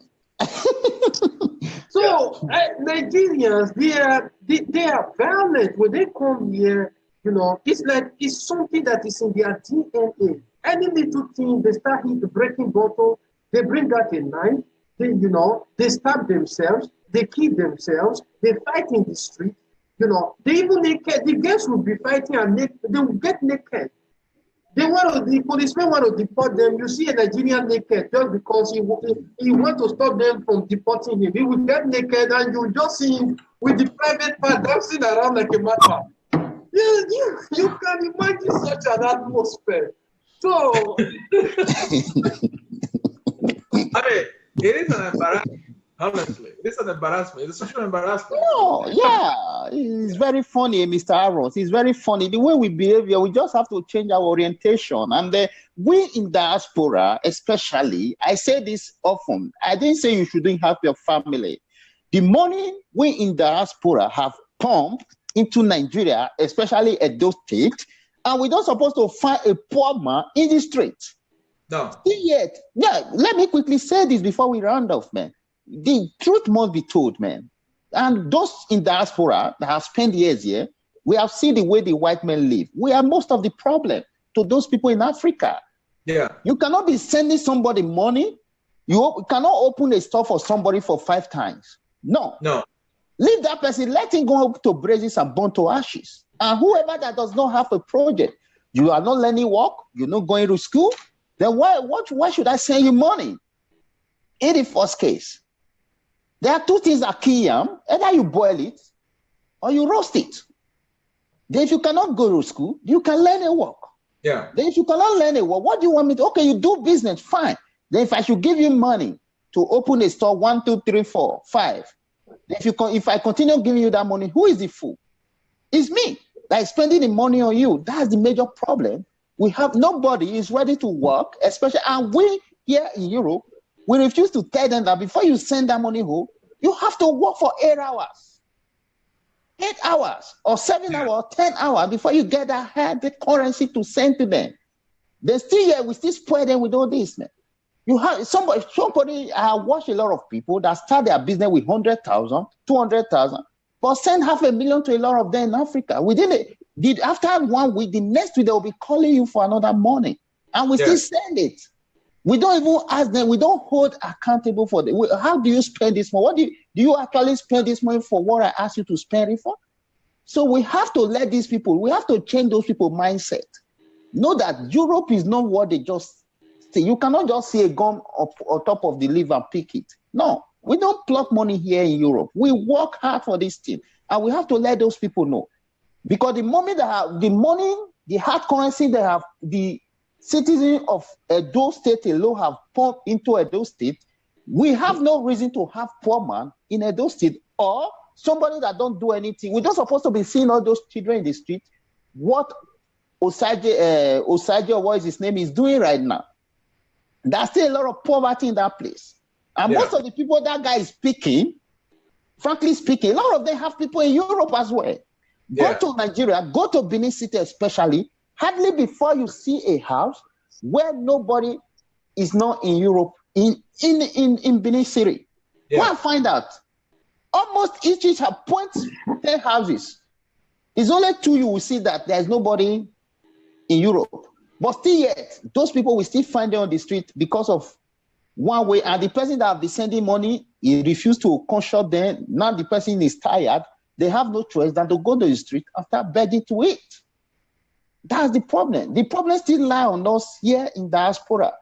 We have to consult those people because we didn't change our attitude here. So there's no way we can change the one in Africa. First of all, we have to work on ourselves. Yes. A lot of majority of us. Yes, you are right. It is a part of the mindset revolution we are trying to create. Yeah. Because if you will notice, our people here are also poor. Most mostly yes. They have never invested in a proper environment. They have never invested in Europe. So our people have no investment in Europe. Our people are some of the people without a good pension scheme because they have never invested in any pension scheme. Like if you are Italian now, when you are working, the government set up a pension scheme for you, which is okay, but you can add also your own pension scheme to it.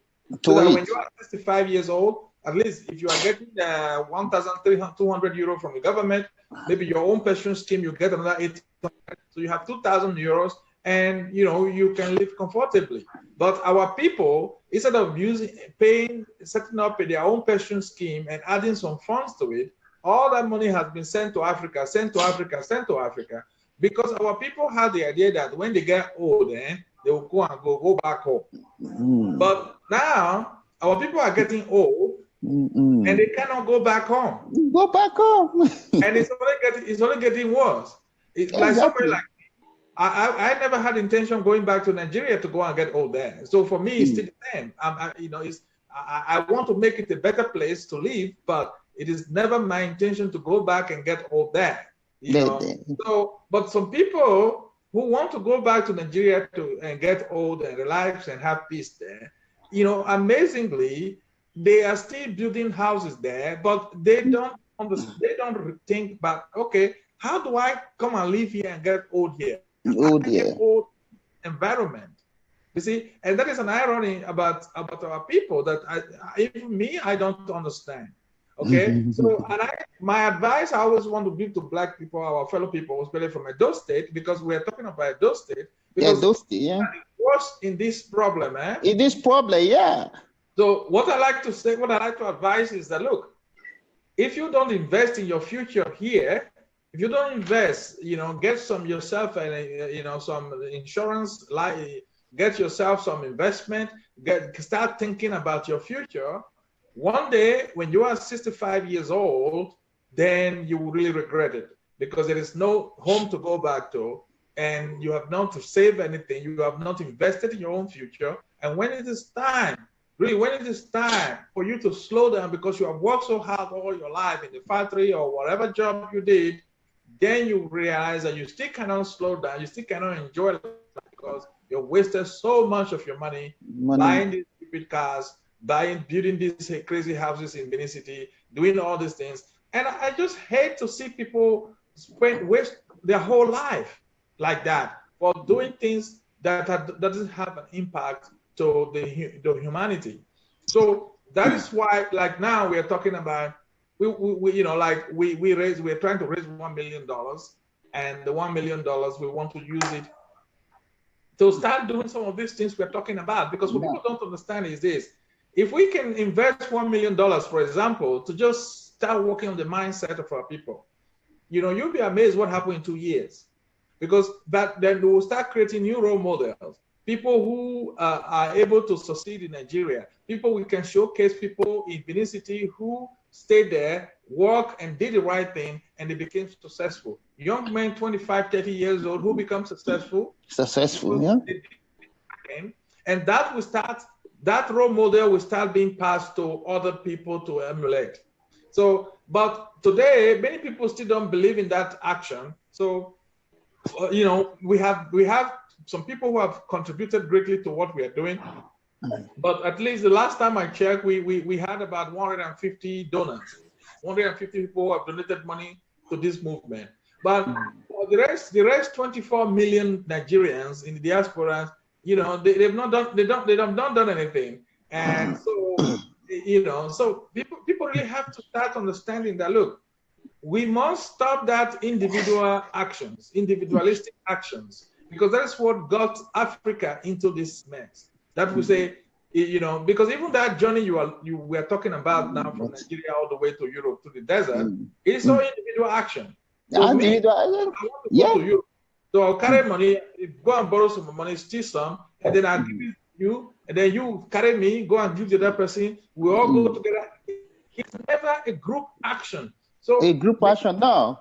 The Black man is so used to individual actions, and so meanwhile he come to Europe.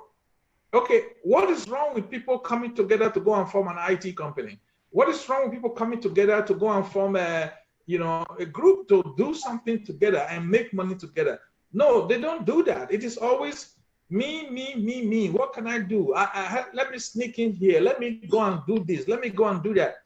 And that is the problem we are facing. And even when we have, like all of us we are talking now, some of us have been here for, a lot of years, but we still have that tendency to be individualistic. Individualistic, yeah. That now, imagine we're trying to raise $1 million, Honestly, the $1 million we're trying to raise, we could raise it in 1 week. I agree with you. I agree with you. Yes. We could raise this money in 1 week because how many Nigerians do we have in the diaspora? In fact, if the Nigerians in diasporas alone, if we make up our mind that we want to change Nigeria, we can start changing it within 2 months. That is the thing I wanted to say right now, Mr. Aroms. That is the thing. You know, some time ago, I was suggesting to a friend, I said, do you know that if we Nigerians in diaspora or at those states in diaspora, from Okene, where those states started before you go to Lokoja side, from Okene, there down to Ugbowo, where Benin don't have his health center or whatever, down to Ishaland and where have you, that in Europe, if all of us actually have a one mind, this country will say Nigeria is bad, Nigeria is bad, Nigeria is bad, Nigeria. It's a lie. If we Nigerians in diaspora have one good mind, team together, before 2019 that the election is coming, if we want to make that place a better place like Europe, we can go to Nigeria and throw those people off and take over the government from there, since they say it's the money that we're going to spend. But do we have this kind of great men? Do we cooperate? No. Individualistic is our problem. This for me, my own. I was suggesting, my friend tell me, say, no, leave this thing. I said, no. If we have one good mind, even though we donated one euro, with the Nigerians in diaspora donated one euro, not only Italy, not only Europe, to America, to Canada, to Australia, we put these people out of government. Yes. Look at what is happening today. Let a heavy downpour come down here in Europe. Within a trickle of an hour, you can be inside your house sometimes. You don't even know if it rains. Until you get down before you see water. And within a trickle of an hour, you don't even know where those things disappear to. Yeah. But in Africa, where it reverses the case in Nigeria. I told this person, if we have good mind, from Europe to America, to Asia, to everywhere, we decide to go back home to go and throw these people out. We teach them how system works. I've told these people before, I told my friend the other, I said, democracy have failed us in Nigeria. Because from 1999 date to this present government they are ruling right now, they have failures.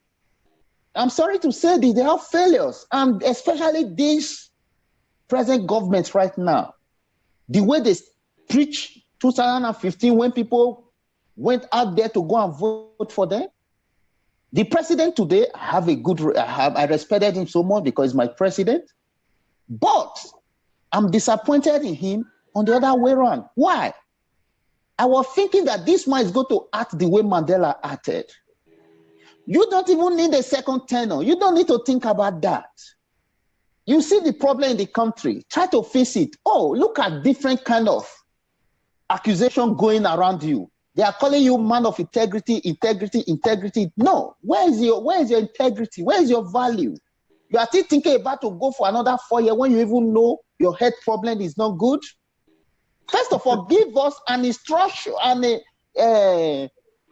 create a foundation. Use some people to show an example.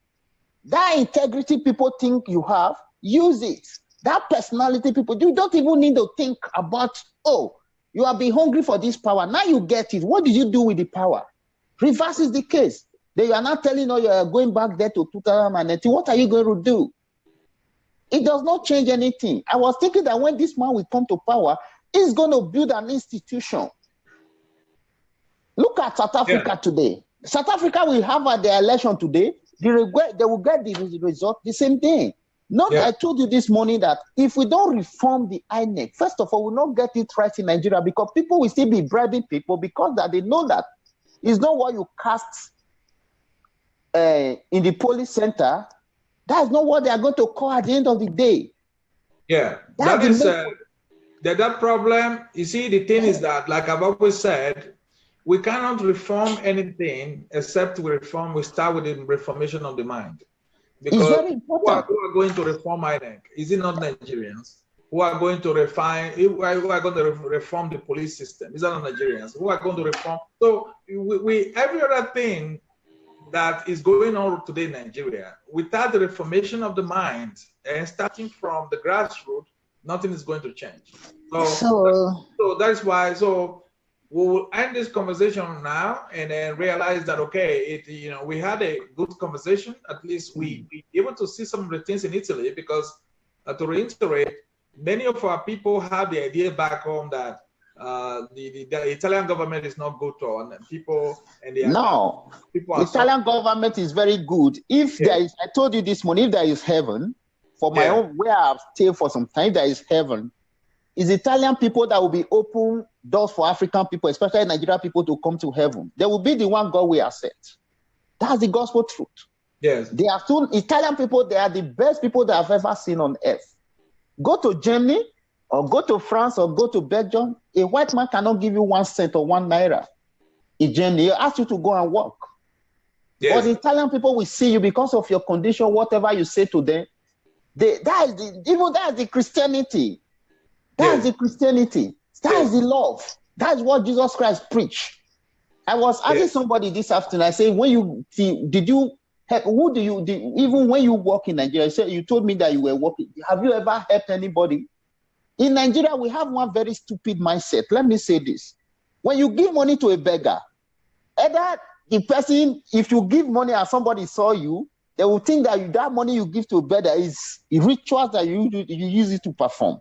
Yeah. Then some people are scared that if I give money to this beggar, the beggar will go and use it to something so that I will get poor. You see the mindset there? It's two things involved. When you give, some people say you give because of rituals. Then when other people want to, they say, no, if I give, now this person, if he go use and they go rich, me go poor. You see the mindset there? So that's the problem. We have to try to we have to try to work on these things. Yes. So that's what we are working on. That's what we are working on, and then we're going to be making more programs to work on this. That's why some of the things that I'm trying to adjust my programs online also, because I discovered that I like to teach people how to start the business, and things like that. But I discovered that most people are really not interested. Most people don't pick it up. Most people don't do what you ask them to do because for them that process is too long. The process is too long. Yeah. So they want quick result. So that is why we're going to be working on that as we go on. But you cannot solve problems you don't understand. You don't understand, exactly. Yeah. So now that we understand, we're trying to understand the problem to realize that look, these people, no matter everywhere you bring them to, they end up with the same ideas. Yeah. So there's something that is wrong there, which we must work on that to get these people out of the line. It's very important. So let's see, as we said before, we're still going to try our best. Time we come, if nobody sees to change, then we have to answer. Everybody will answer his father's name. Exactly. Thank you very much, Prince. It's been nice having you here. It was, great conversation.